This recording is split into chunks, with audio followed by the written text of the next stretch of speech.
கண்ணுடைய நடுவுல இருக்கக்கூடிய ஒரு சிறிய துளை தான் பியூப்பிள். தமிழ்ல இத கண்மணி அல்லது விழிப்பாவை அல்லது பாப்பா அப்படின்னு சொல்லுவோம். இந்த கண்மணி துளை வழியாதான் லைட் கண்ணுக்குள்ள போகுது. கண்மணியுடைய பின்னாடி உள்ள அமைந்திருப்பதுதான் லென்ஸ்.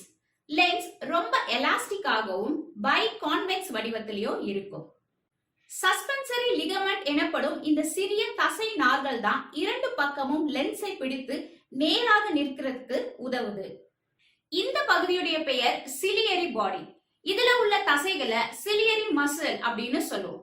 இது மென்மையான தசைகள், அதாவது ஸ்மூத் மசில் வகையை சார்ந்தது. இது லென்ஸை சுற்றி ஒரு ரிங் மாதிரி அமைந்திருக்கும். ஒரு பொருளை நாம கிட்ட பார்க்கும் போதோ அல்லது தூரமா இருக்கக்கூடிய ஒரு பொருளை நாம பார்க்கும் போதோ அதற்கேற்ப சுருங்கி விரிந்து லென்ஸுடைய போக்கஸை அட்ஜஸ்ட் செய்வதுதான் இந்த சிலியரி தசைகளுடைய வேலை. உதாரணத்துக்கு பாத்தீங்கன்னா, ஒரு புக்கை நம்ம கையில வைத்து கிட்ட படிக்கும் போது இந்த சிலியரி தசைகள் சுருங்கும். அப்ப அதோடைய டயாமீட்டர் குறையும். அந்த சமயத்துல இந்த லென்ஸ் உடைய வளைவு, அதாவது கர்வேச்சர் அதிகரிக்கும். அதனால லென்ஸ் உடைய அடர்த்தி திக்காக மாறும். வளைவான திக்கான லென்ஸால தான் கிட்ட உள்ள பொருளை நல்லா போக்கஸ் பண்ண முடியும். அதுவே தூரமாக உள்ள ஒரு பொருளை பார்க்கும் போது இந்த சிலியரி தசைகள் விரிவடையும், அதாவது ரிலாக்ஸேஷன் ஆகும். சோ அப்போ லென்ஸ் உடைய அடர்த்தி குறையும். தூரமான உள்ள ஒரு பொருளை லென்ஸ் நல்லா போக்கஸ் பண்ணும்.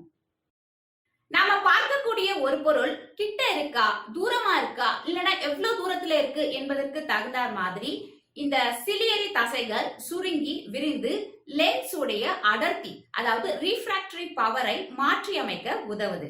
இதை நாம அகாமடேஷன் ஆஃப் ஐ, மாற்றியமைத்தல் அப்படின்னு சொல்லிட்டு சொல்லுவோம்.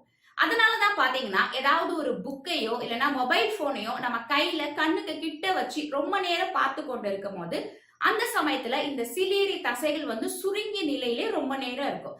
அதனால சீக்கிரமா நம்மளுடைய கண்கள் டயர்ட் ஆகும். இதை நாம ஐ ஸ்ட்ரெயின் ஆயிடுச்சு அப்படின்னு சொல்லுவோம் இல்லையா, அதுதான் இது. ஆனா அதுவே 6 மீட்டர் தொலைவில் இருக்கக்கூடிய பொருட்களை நாம பார்க்கும் போது இந்த மாதிரியான லென்ஸ் அட்ஜஸ்ட்மெண்ட் அந்த இடத்துல தேவைப்படாது. அதுல இருந்து வரக்கூடிய ஒளி நேரடியாக விழித்திரையில போக்கஸ் ஆகும்.